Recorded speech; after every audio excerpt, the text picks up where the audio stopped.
vraiment vous dire bonsoir et vous saluer fraternellement dans le nom de Jésus et remercier Dieu avec vous pour ses bontés, sa miséricorde envers nous.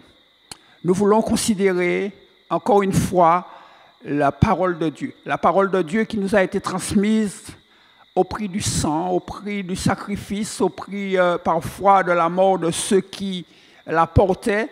Et nous avons considéré jusqu'ici avec vous, à travers les 2 précédents volets, de l'étude du livre de la tragédie des siècles, un ouvrage que nous ne cesserons de recommander à vous, à vos familles, à vos enfants, à vos proches.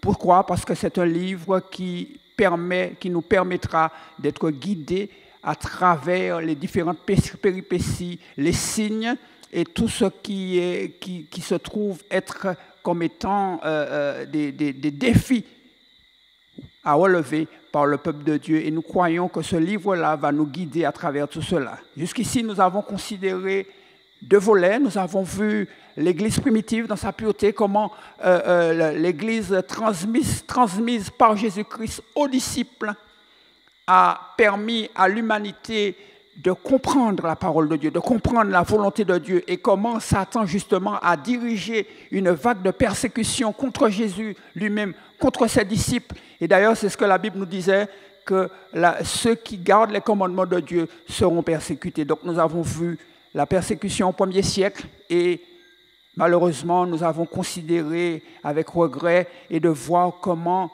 l'apostasie est entrée dans l'Église, comment un empereur païen est monté sur le trône de Rome et a réunifié l'Église et des fêtes païennes sont entrées dans l'Église au point où l'Évangile a été corrompu. Mais grâce à Dieu, et nous bénissons Dieu pour cela, l'Évangile, par une poignée de fidèles, a pu continuer son ministère, son œuvre, son témoignage à travers les siècles et nous est parvenu.